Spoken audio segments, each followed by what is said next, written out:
Welcome to the Game Before the Money podcast.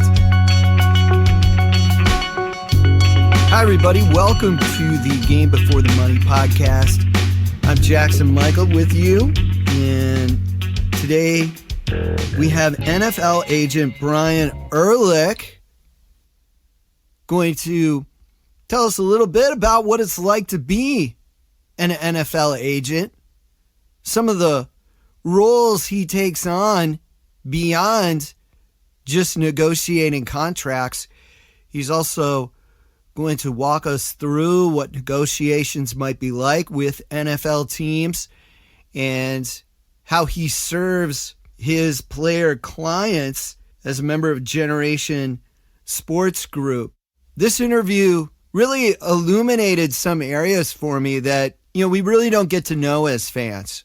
A lot of behind the scenes stuff that have to do with contractual agreements, negotiations with teams, and what the salary cap implications are for NFL teams, and what the NIL really brings to college football. Bryan played quarterback in college himself. He started over 30 games in college at Newberry College and Texas A&M University at Kingsville. Got some great shows lined up in the next few weeks, including an interview with Richmond Webb. Please don't forget to visit thegamebeforethemoney.com. And remember that the Game Before the Money is a 501c3 nonprofit, and you can make donations at thegamebeforethemoney.com. Highly appreciated. And everything goes to help keep this podcast and the website online. And here we have NFL agent Bryan Ehrlich. So Bryan, thanks a lot for being on the show. And this is the first thing I'd like to know is how does somebody become an NFL agent? Hey, morning, Michael. Thanks for having me on today. That's kind of there's a process. It's kind of a tricky question on how to become a successful one. But the simplicity is if you go on the NFLPA website, it tells you exactly the regulations and the steps that it takes for you to become a contract advisor. NFLPA certified contract advisor have to meet some criteria education-wise. Or otherwise they got a couple other steps. And then if they approve you through the application process, you just take the exam. And if you pass the exam, then off you are. And what made you want to get into that kind of work? What was kind of an inspiration for you? I never thought I did. Whenever I got out of college, I was dating my now wife, and her little brother was a top recruit in the country, Shea Patterson, and he ended up going to Ole Miss and transferred to Michigan. And throughout the process, I met my now partner, Matt Glose, during one of these trips. He was actually the roommate of my older brother-in-law in college, and he is an attorney out of New York and is a certified agent. And whenever we got to discussing everything, just thought it could be a good opportunity, and off we ran, and just kind of built upon it ever since we started. Now I remember Shea Patterson. He was a good player for the Wolverines. He was, yeah, and we actually went to a game at Wisconsin, so your home place. We watched the Jonathan Taylor game his senior year. So yeah, getting to go to a bunch of that was really cool, and now obviously he's having success up in the CFL Saskatchewan. Yeah, that's great to know. Well, you brought up college football there a little bit. Can you kind of talk a little bit about the NIL rules that are newer and maybe that's how it affected you and your clients? Yeah, I think NIL is giving the avenue to the guys not being on a mule card. We obviously see the one-offs that make a ton of money, but there aren't a whole lot of those. Maybe one or two per Big Four team, Power Four teams. Everybody else, and I say a lot of money, getting over the $500,000 range, I think what NIL, in my mind, whenever I first heard about it, what I thought it was, I was a Division II quarterback whenever I played, and we used to go to the local hamburger place and have to pay for our meals and stuff. And I always thought NIL was to stop those types of things. If the local burger place in town wants to support the football team, they should be allowed to do that. And I think for the most part, that is what's happening to a certain extent. Now, these athletes are getting a decent amount of money, which is great for them. And a few of them are getting life-changing amount of money, which is great for them. So I'm a big advocate for these guys earning in college. And there is a market for people that are marketing that. We help the guys that we potentially are going to sign whenever they have exhausted all of their eligibility.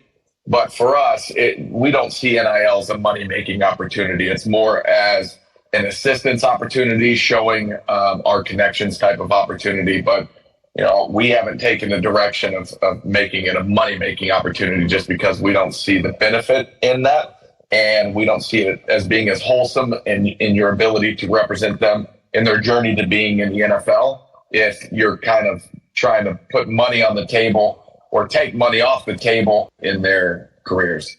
And that's interesting that you bring some of that up, and that only a few people are making the really big amounts of dollars. We heard about Bryce Young.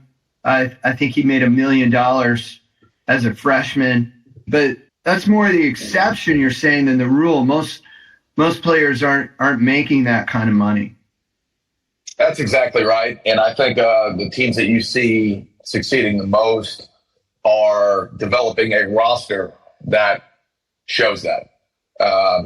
Sometimes there are certain examples where the best player can make that type of difference on a team, but it needs to be in the right situation. So most of the great rosters aren't being pivoted around one player, but the competitive ones obviously have to be in the game whenever those guys are shopping around. So it's an interesting predicament it puts these universities and the head football coaches in. Now, I had Lee Steinberg on not too long ago, and everybody, I'd highly recommend listening to that episode as well. But Lee got into the business because he knew Steve Bartkowski in college, and Steve knew that he got a law degree, and so that's how Lee became to represent Steve Bartkowski, who was his first client. Can you talk about how agents find players? How does and can you talk about your agency a little bit, and how do you guys find players and scout players? Yeah, early on, it was just boots on the ground, trying to find anybody that would take our phone call and sit down and listen to us and the services that we could provide. We got lucky early on. Some of our first clients became extremely successful, and we just, every year since then, I think we're going in year 8 now. Every year since then, we've really stacked good years on top of each other to really be where we are today. Early on, I think my partner and I both thought that we could scout and we knew what football looked like. And we do. We both played college football. And what we realized is that if you don't have scouts or scouting relationships, it's hard to give your opinion and for it to be, 1,000% accepted within the building without them having that reciprocal opinion. So we can give the opinion, we can give the background, we could get them on the phone with these guys and have those conversations, within the time limits that they're allowed to. But at the end of the day, it's up to that scout or that executive to be sitting in that draft room, that war room on draft day, pounding the table for that guy. And he's got to have a coalition behind him, or else, sometimes that pick isn't made. So what we have done over the past 8 years is we have developed those relationships. I've had longstanding relationships that are even from my playing days of guys that are now scouting or executives in the NFL. And we really try to pick their brains on who some of these players are and what their capabilities are and what their character is. And based on that information from those sources that we have, really try to, recruit those players and sign, good players, not only good players, but good people. Yeah, and so you talked about there, of course, the listeners of the show all know Upton Bell, who was a scout for the Colts in the 60s. And he talks about sometimes how a scout has to advocate for the player to the coaching staff and really get the coach interested, and as well as knowing the coach's needs to fill certain positions.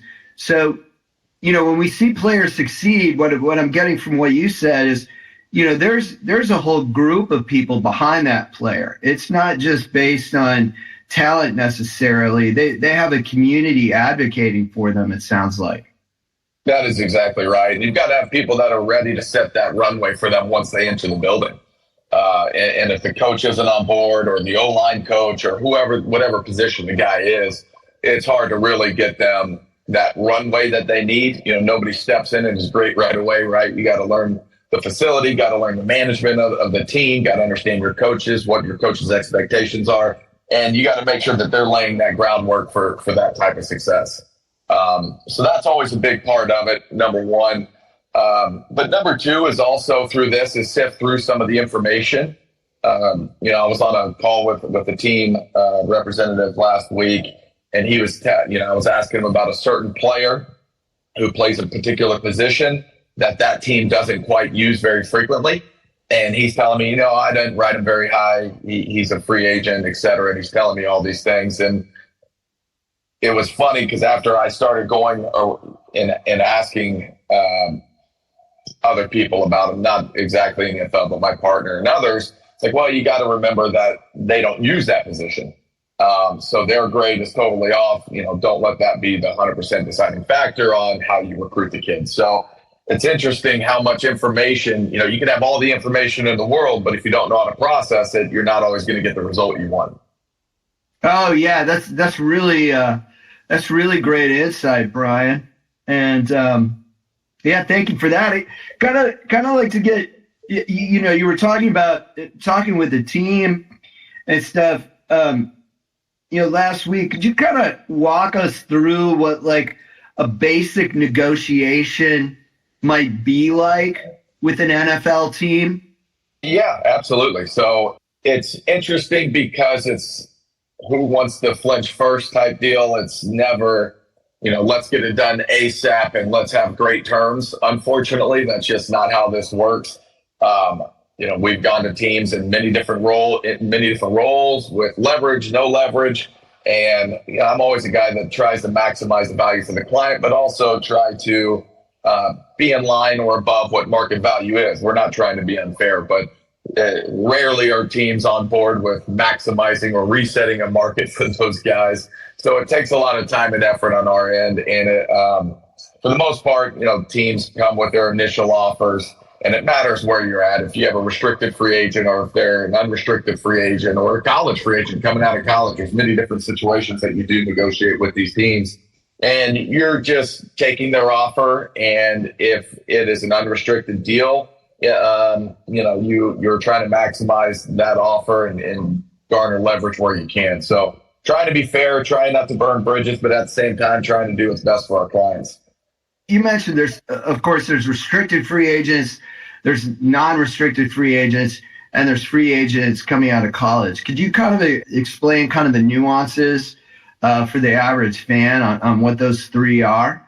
Yeah, absolutely. Starting with the whole process of signing a player after his eligibility is exhausted in college. Then you take him through the pre-draft process, whether that entails all-star games, pre-draft training, combine or no combine, through their pro day, interviews, visits, etc. Our job, in my opinion, as an agent, is to be prepared for worst-case scenario, no matter who your client is. If you're a top 100 guy, in my opinion, it's not an if, but when. You're probably going to get drafted. You could slide. Obviously, the draft is very unpredictable, but it's an if, but when. If you're outside of that top 100 section, you have just as much as a chance to go in the third or fourth as you do in the seventh or as a free agent. And it's just based on how much a team likes you, what flaws did they find in that player, and what rumors were you able to exonerate along the way with these front offices. And if they get drafted in the 4th, 5th, 6th, 7th round, we celebrate with them and we have a high five, and we start preparing to get them ready for life with that team and in that city. But if they do slip out of the draft, we have to be ready to negotiate their college free agent deal.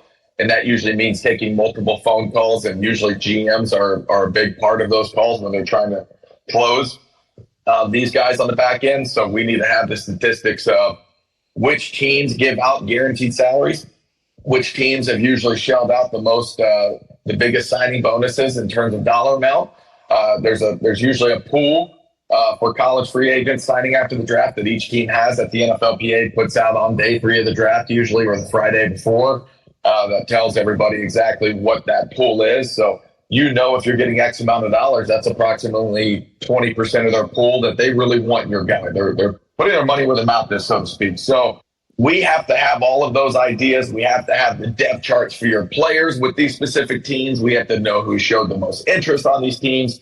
And if your client slides out of that draft and you have to go to that plan B, that we have all of the information. We're following the draft, say team A drafted an offensive lineman in the 3rd round or 4th round, sending my guy there to compete with the draft pick probably isn't the best case scenario. But then you have to factor it with how much money they're offering. And it's just a wide base of team contact and negotiations. And then finally, once you and the player make a decision, you give your commitment and sign a contract.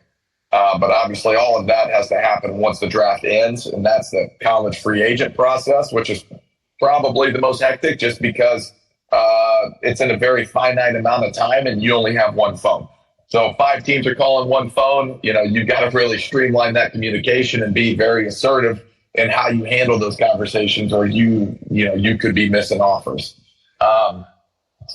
Outside of that, for a restricted free agent, those are the guys that, for an undrafted guy coming up on his first contract, it's where they can offer a tender. They can offer a player a tender, a first-round tender, second-round tender, or original round tender. Those tenders have dollar amounts that are assigned with them. Based on where the tender is or the offer that you get, it kind of gives the team a right of first refusal.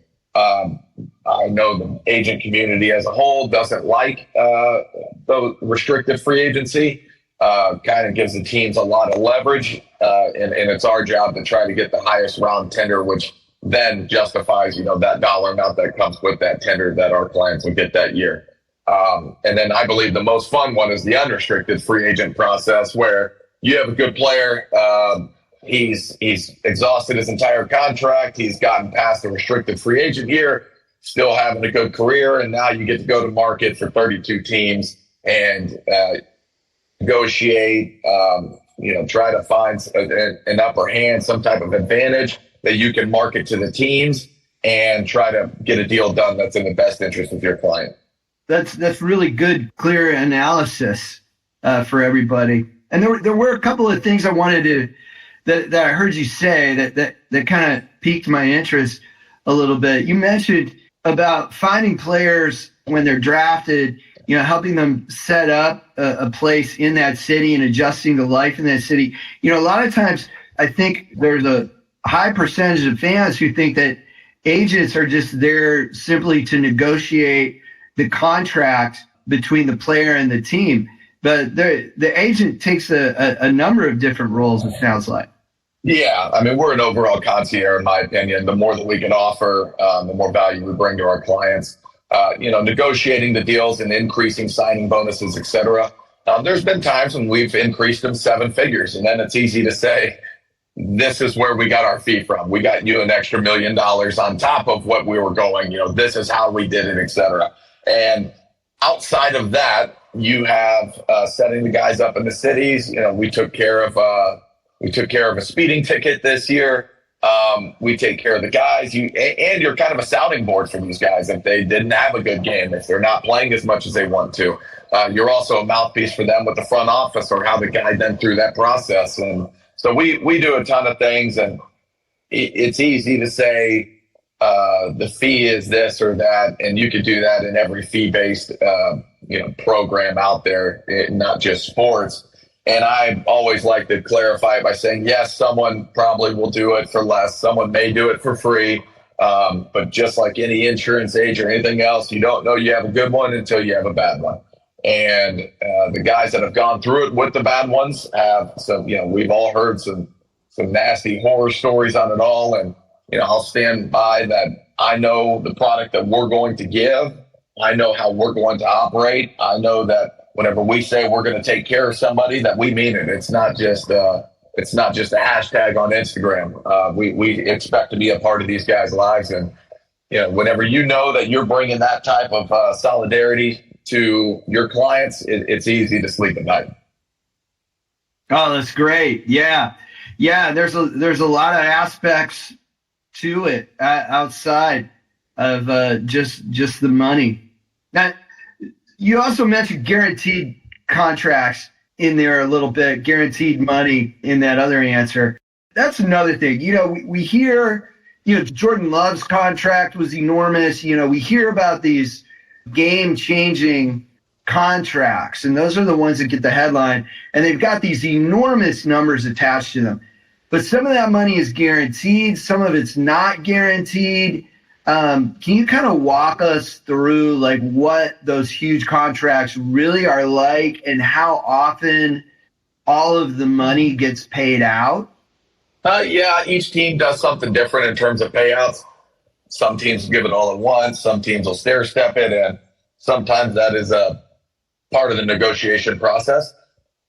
Some teams like to, it all matters with the cap as well. So you see teams all the time restructure contracts to get a guy more money this year because they have cap space, and that frees up room for them to do to create contract space for other guys. So the cap is a big part of this. The money is the money, cash flow is cash flow, but managing the cap is how these teams create their rosters. The teams that are winning every year usually have best cap management. The guarantees, our job is to get as much guaranteed money as we can. Baseball, basketball have huge guarantees, and football is lagging behind. But I think everybody, including the NFLPA, is working on trying to make those circumstances better.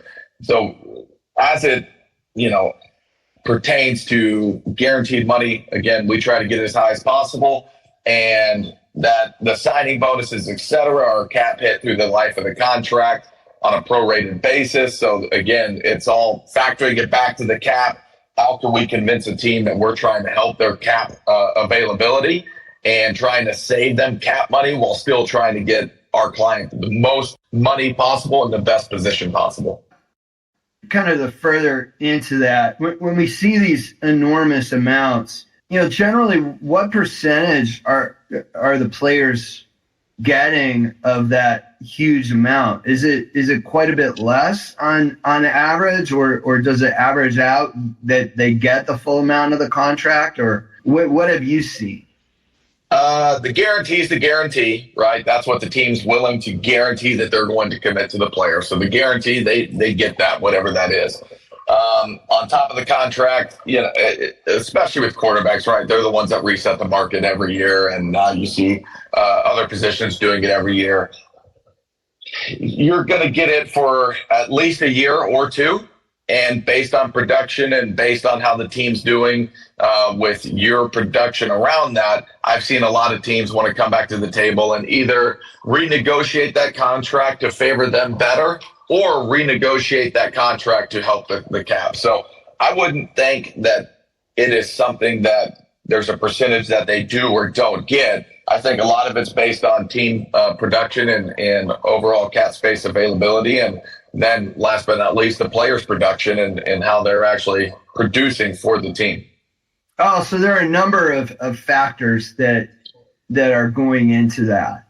Exactly. It's never, hey, here's one thing, let's get this done. If it were that easy, I think all 32 teams would have a quarterback on a 5-year contract with the max amount of money. But there's just a ton of different variables that go into all of these decisions. All right. Now you talk about decisions and team decisions. Sometimes trades are part of that, especially around the trade deadline and things like that. I'm curious as to when trades happen, how much communication is there between the team and the player, the team and the agent? Can you kind of take us back behind the scenes a little bit, or do teams just alert the player and or the agent that they've been traded? Yeah, that's kind of the latter. The teams don't want you to leak information to the media. The teams want to do what they think is in the best interest of the team, and they're trying to minimize the chatter and the outside influence around those decisions being made. So usually the trades are happening unless it's a high profile player and there's some contracts that need to be renegotiated with the new team. Those discussions are sometimes had. But outside of that, it's something we all learn together kind of at the last second. And that does make sense. They don't want, kind of rumors flying all over because a lot of trades just end up not getting done. Exactly. And then it causes rift in the locker rooms. Someone knew they were on the trade block. There's a lot that comes to that. Yeah, definitely. Indeed. Well, Bryan, this is really great getting able to chat with you, and thanks so much for explaining a lot of this stuff and kind of giving a lot of insight. What else do you think is important for people to know about your role as an agent and what the agent's career is like, and what would you want fans to know more about? Yeah, just the understanding that it's sometimes it's not a 7 to 5 job. Sometimes it is a reaction whenever we get issues that fall into our lap. But the second part of it is it's not easy. Just like any industry, everybody posts their victories and never their losses. And I think that's the biggest thing that anybody that aspires to be an agent, just understand it's a long game.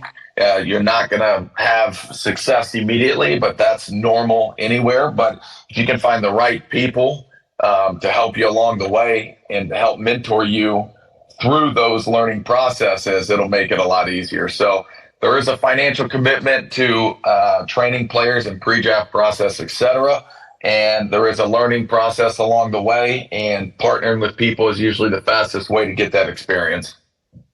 Oh, yeah, and that's interesting. I'm glad you brought that up because there is a lot of training that players need to do, especially when they're signed as a free agent coming out of college, to build up their skills and to get NFL ready. And agents are often responsible for the cost of that, correct?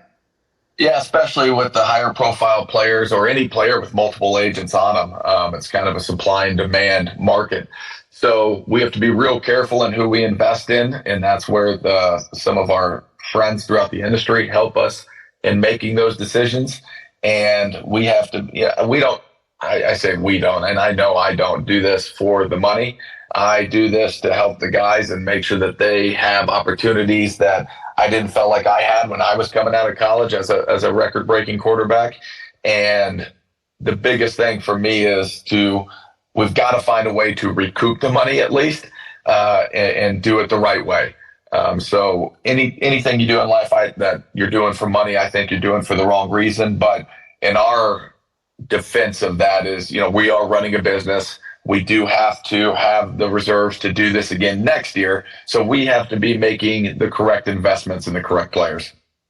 Well, yeah, and everybody has to make a living as well. That's kind of part of it too. Absolutely. All right, Bryan. Well, thank you so much for your time. And this has just really been really interesting and enjoyable chat. And is there anything else you want to add? No, I think the last thing I'd like to add is just the time investment it takes in this as you get older does definitely affect your family life, and having a greatly rooted family life. I have a great wife, Abby, and who who takes a majority of the care of our four kids, especially during recruiting season when I'm going to all these games and trying to have these meetings with prospective clients. And if you don't have that deep-rooted foundation at the house, it makes things that much more difficult. So having somebody that can handle that, again, I have a great one with my wife. It just makes everything so much easier. And when there is such a time commitment, you need a partner and you need a family that's committed with you in that process. And I would venture to say having the right wife is more important than anything we're talking about, because that can help you along the way. So just the importance of having the correct partner and the right mindset at the house is just as important as anything we're doing out here, traveling and trying to sign guys up and help them with their careers. Oh yeah, that's really great insight, and that's true. That's true for me too, definitely. So, all right, well, thanks so much for being here, and best of luck to you. And I'm looking forward to seeing some more of your players in the National Football League. I appreciate that, Michael. Thanks for having me on today. It was great chatting with you, and you let me know if you ever need anything. Thank you for listening to this episode of the Game Before the Money podcast. Please visit thegamebeforethemoney.com.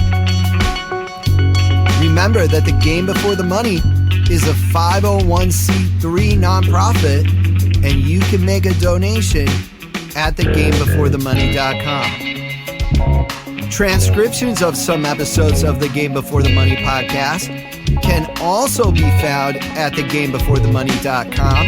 Those transcriptions are powered by our transcription partner, Sonix. Sonix. Visit sonix.ai to learn more about their transcription services.